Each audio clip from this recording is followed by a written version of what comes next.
as gas prices rise across the world. In the UK, we have seen panic buying, whilst China is experiencing blackouts. In the modern world, we all rely on energy, from plastics for packaging to fuel in your car. Oil has been a strategic commodity for a century and gave us its own balance of power, geopolitics, and many wars. Joining me today to discuss everything energy is Geopolity founder Adnan Khan. How are you doing, Adnan? I'm good, Yusuf. How are you? I'm very well, thank you. Now, first question, Adnan, could you explain to us how critical energy is in the modern world? Okay, so energy, whether you realize or not, plays a huge role in the mundane to the most complex things we do on a day to day basis. So, as you mentioned, from the plastics that we find in our packaging, your television, your mobile phone, it involves some fuel and some form of energy, to the more complex, your electricity, to petrochemicals, to agriculture, which is essential for life. Energy plays a very critical role, and I think many people don't actually realize the role it plays. I mean, you see your car, you need to fuel it, so that you will notice on a day-to-day basis. But many products, many things we take for granted, a lot of them involve some form of fuel, whether it's gas, whether it's oil in their process. So, we literally are in a energy world. That's why there's always a discussion of will we ever get to a post-energy scenario, and the amount of energy we're using is only increasing as well. So energy is absolutely critical for the most basic day-to-day tasks that we do. Now, what are the world's most important energy sources at the moment, Adnan? Okay, so there's a few sources of energy that we use regular. So you have coal, which when I last checked, still half of the global electricity that we produce, it comes from coal and coal powered power stations. So obviously coal is one of the oldest fuels that we're still using today. It's also the most dirtiest as well. It contributes a lot towards global pollution, to smog in many towns in China, and it's quite a toxic, dirty process. So many countries have moved away from that, and that's where we've seen the emergence of other fuels such as gas and oil. So natural gas, which is found abundantly in different parts of the world, it's used primarily for industry and to heat our homes. The biggest obviously challenge with gas is it's very voluminous. To shift a certain amount of gas, it takes up a lot of storage space, and it's very costly as well. Then we have oil, which is probably the most strategic commodity, the most traded commodity on the international markets. So oil is primarily used for transport in the world. If you look at the world's buses, cars, the airplanes that we have, they all run on a different form or types of oil. So these are the three main sources we have. You also then have nuclear energy, where uranium is used in nuclear power plants. And again, uranium is primarily used for electricity. We don't have any other use for it unless you're really keen on developing a nuclear bomb. And then you have what we call renewable energy, your natural sources. So you've got your solar power that uses the sun and converts it into energy. You've got wind power, where you use wind turbines. You have dams, where you use the flow of a river or ocean or plane of water. So these are the main sources of energy we use. So the challenge here really is, how much does each country have of each source in their country? Do they now have the technology where they can convert this fuel, refine it into usable fashion? Then you're probably going to need some sort of distribution system to get the fuel from the original plants to the people, whether it's via petrol stations, via pipelines, via ports. So there's a huge infrastructure that goes around these fuels as well. And all of this, when you combine it, this becomes the energy industry. And naturally, some countries are energy producers. They have a lot of energy. Some are energy consumers. They have very little, so they need to buy it. And that's why naturally there's been wars over these energy sources throughout history, because of the strategic role they now play in our day-to-day lives. Now, of all the energy sources you mentioned, I would say, and correct me if I'm wrong, oil seems to be the one that's always on the news. It seems to be one of the more important energy sources out of the ones that you've mentioned. Could you tell us a bit more about oil? at what are its origins? How did it come to take a central place in the world? Okay, yeah, so oil has about just over 100-year history now. It really emerged as a strategic commodity in the early 1900s. And really, by World War II, the fact that Hitler was trying to get the oil resources of the Caucasus, it really propelled oil as a strategic commodity. What makes oil unique is I once read that 1 teaspoon of oil gives you the equivalent energy of about 10 horses pushing a cart. So the amount of oil and the amount of output they can give you is actually very, very unique.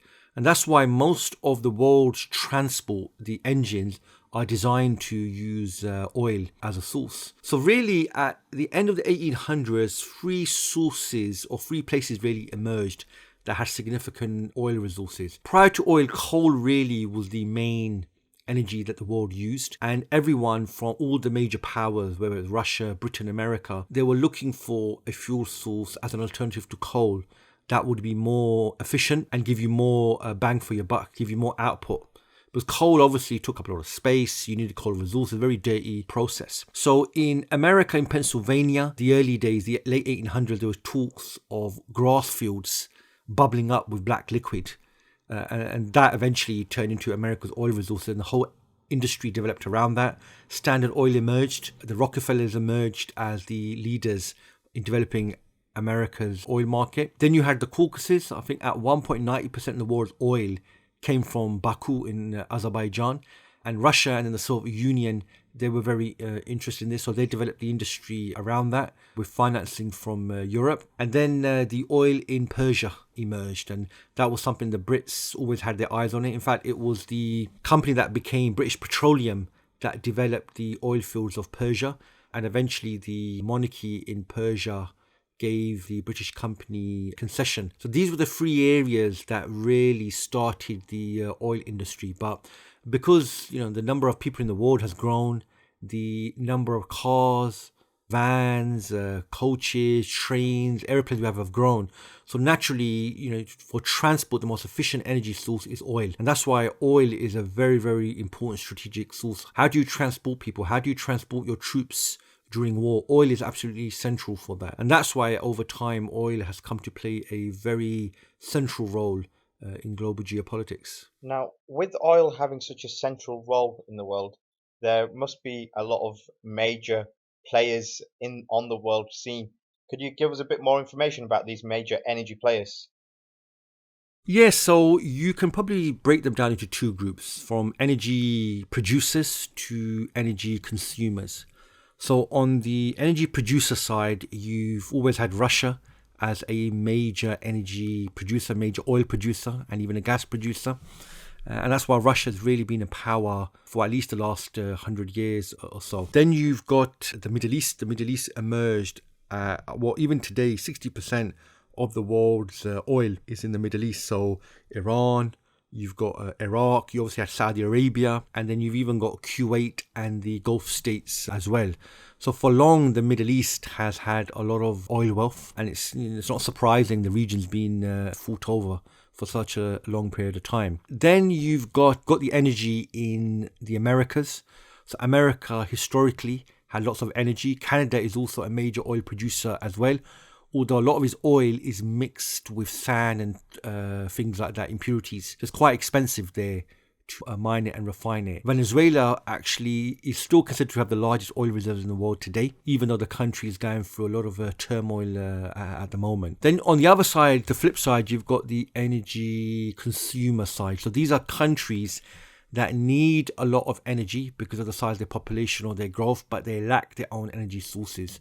So they are important countries from the perspective of they're important customers for the energy producers. So obviously you have China. It's probably one of the largest energy consumers at the moment. You've got Japan, and then you've also got Germany in Europe as well. Germany, I think when it comes to oil, gas, 99% of this is imported from abroad. It has none of its own energy sources. And this was a challenge the Germans faced twice in the two world wars.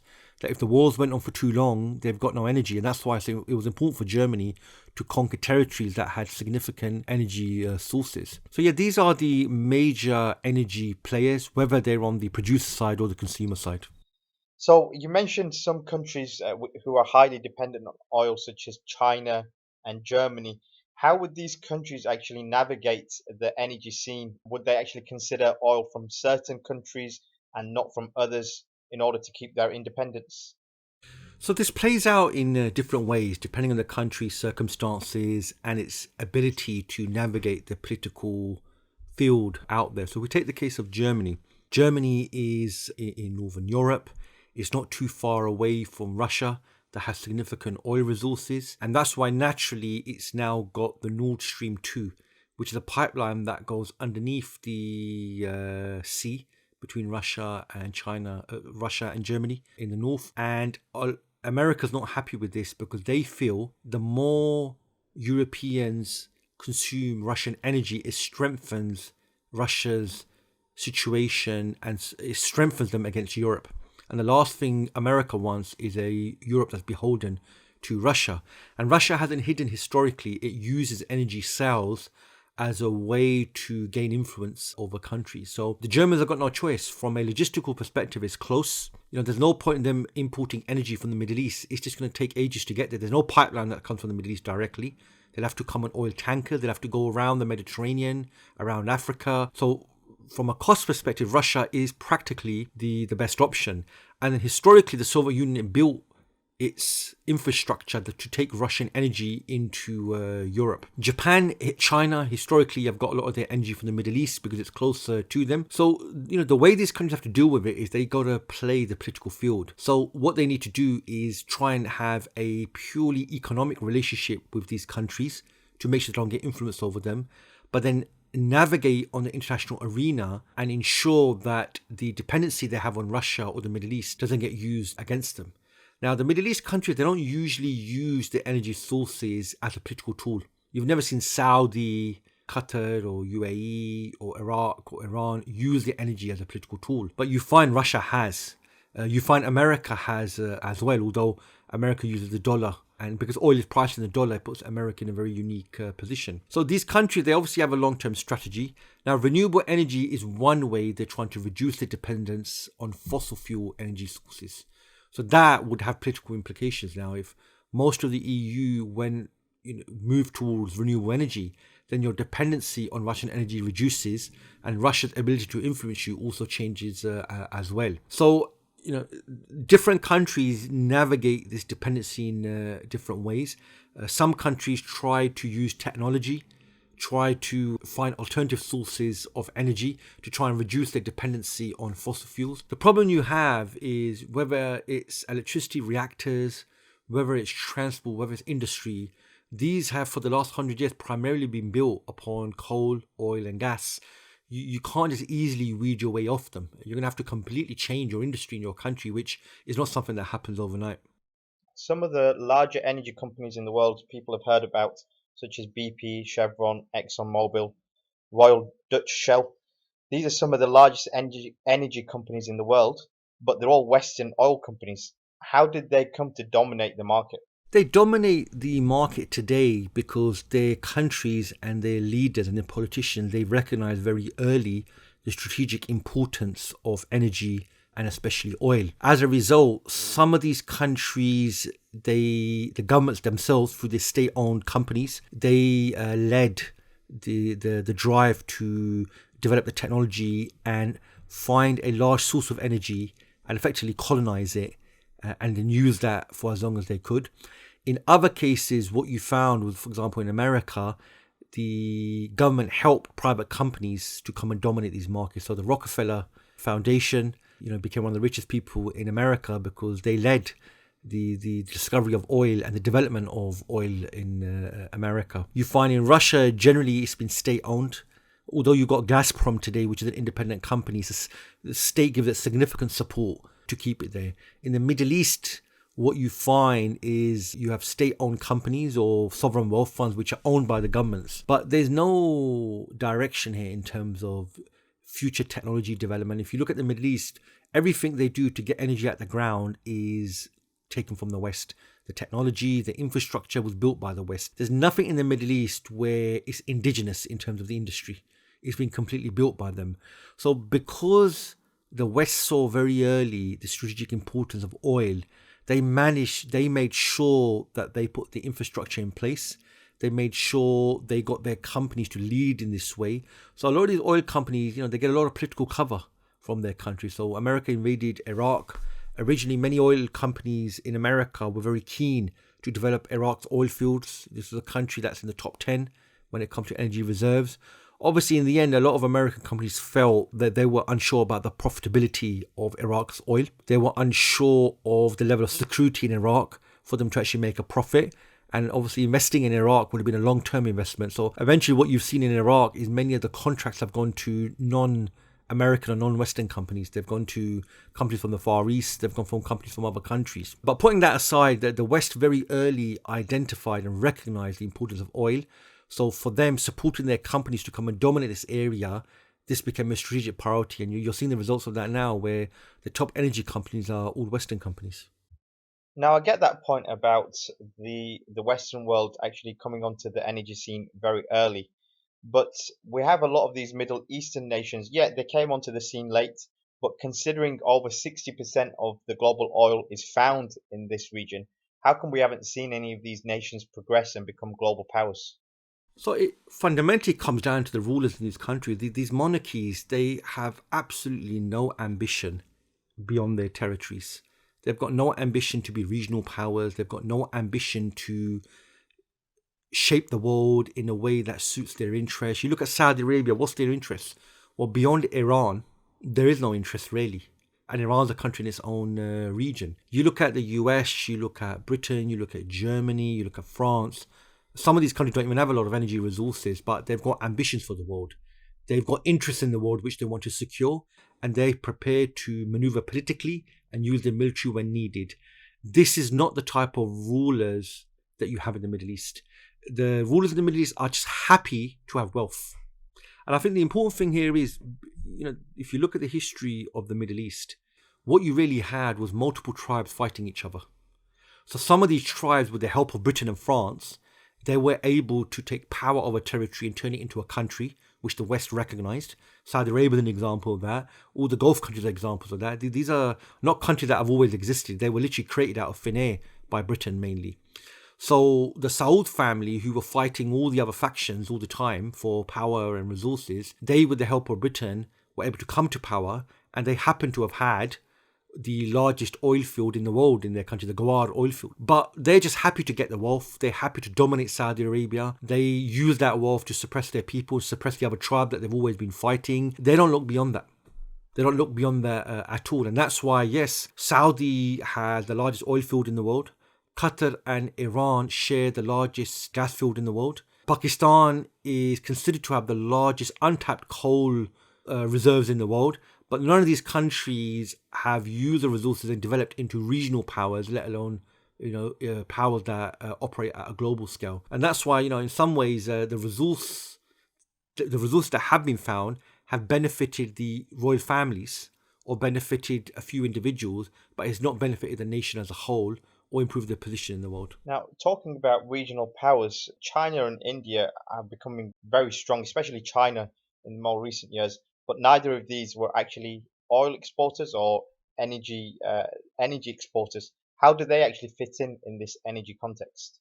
So where China and India come into the equation, or some people call it Chindia, is these two countries are really going to drive a lot of the energy consumption going forward. So if you're an energy producer, you're going to want to have good commercial relations with India and China. But as their populations grow and as these countries develop, they will be consuming more and more of the energy of the world. So in the case of China, you find now China is Saudi Arabia's largest customer. It's not America anymore. You look at India, most of India's energy is coming from the Gulf states. And going forward, even more is going to come from there. So if you're an energy producer, when you're looking at where we're going to make money from, you're looking at these two countries, huge countries, 1 billion plus populations. They're growing at breakneck speed. they're going to be consuming the energy of the future. This obviously poses some challenges for these two countries because in a way they're developing, they're becoming important, but you're always going to be dependent upon someone else for energy. So their hope is the countries that they have energy relations with, they have good commercial relations, they're paying for their energy, those countries are making money, and they leave it at that. In this equation, they don't want the other country to use it for political gains. So if Saudi Arabia were to reduce production of oil, forget China and India, will affect the whole world because that's a significant amount of oil no longer being produced. So these two countries, they come into the equation because they are going to be very soon the two largest consumers of energy. So, if you've got a product to sell and these are the main customers they're buying, you're going to want to make sure you build the infrastructure and you have good relations with these two countries because there's money to be made. Now, we spoke about earlier, we touched on the topic of renewable energy and how some consumer countries are trying to develop in this field, and it's actually getting quite big now. Would you say that with the renewable energy market growing, would you say fossil fuels will be redundant in the not too distant future? So yeah, there's been an endless debate about this. Are we seeing the end of fossil fuels? When will fossil fuels end? And especially with the level of pollution in the world, there's been a lot of talk about this. So renewables have come a long way. They are a lot more cheaper now compared to just 10 years ago. The challenge you've really got at the moment is renewables are not in a position for the moment to replace fossil fuels purely from the perspective of how much energy you get out of these sources. Whether it's your dams, whether it's solar, whether it's wind, they don't produce sufficient energy to completely replace fossil fuels. What you get out of fossil fuel energy is just very unique. You don't get that amount of energy. So in many ways, renewable energy will play a supplementary role rather than completely replace fossil fuels. So for example, if you could use renewable energy to fulfill the growth that every year occurs in energy use, and that would be a very useful role for renewable energy. For renewable energy to completely replace fossil fuels is very, very far off. Also, you need lots of solar panels to produce solar power. You can't put solar energy everywhere. And when the sun goes down, you're not producing any energy anymore. Same with wind power. If there's no wind, you don't have any energy. So these are very intermittent, and that's their biggest shortfall. With coal, you keep putting coal into a power plant, it will keep producing electricity. Oil goes much further compared to any other energy. So yes, there's a lot of hope with renewable energy. There's a lot of noise out there about renewable energy, but we've got to be honest, the nature of renewable tech is it will supplement rather than replace fossil fuel use. Now, you can't talk about energy and oil without talking about climate change. And climate change is really big. It's on the centre stage at the moment. We've got the COP22 coming up in UK at the end of the month. Could you outline the climate debate for us and give us some insight into that? Okay, so in a nutshell, the climate change debate is our climate, the ecosystem we have, the weather, the water patterns, precipitation. This is changing, and the reason why it's changing is all human induced. It's because of the amount of energy we're utilizing, which has a knock-on effect. A lot of the energy goes out in terms of pollution, and its use is heating up the earth. So because temperatures are rising, that's having a knock-on effect on all the systems in the environment that we have. So you got different spectrums on this now. So on the left, we're getting to a tipping point where there will be the point of no return.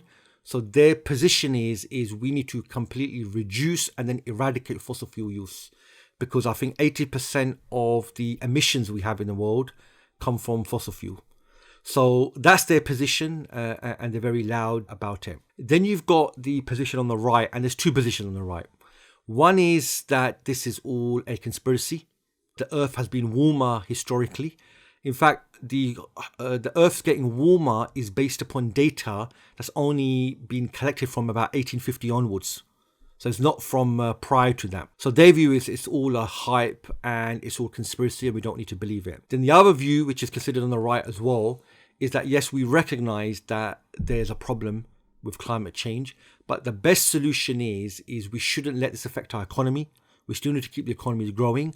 So their view is we need to invest in technology which is energy efficient. And that's the solution to this. So what they're saying is let's wait another 50 years, let us develop the tech, and then there's no problem. We can keep producing, we can keep consuming, we can keep emitting, but because our technology is efficient, it won't have that much of an impact on the environment. So they're saying give us another 50 years and we'll get there. The conspiratorial law on the right are saying we don't need to do anything, we can keep living the way we are. It's all a conspiracy. And on the left, doomsday is upon us. Unless we change the way we live, unless we do something about fossil fuel use, we're getting to a tipping point where, forget the Earth, we're going to have to find another place to live out there in the universe. So obviously it's become a very topical debate. Many politicians from different sides of the spectrum, they take a position. They've taken it to be their political objective, the issue of the environment. I mean, as a final point, what I will say is there are so many claims about the climate.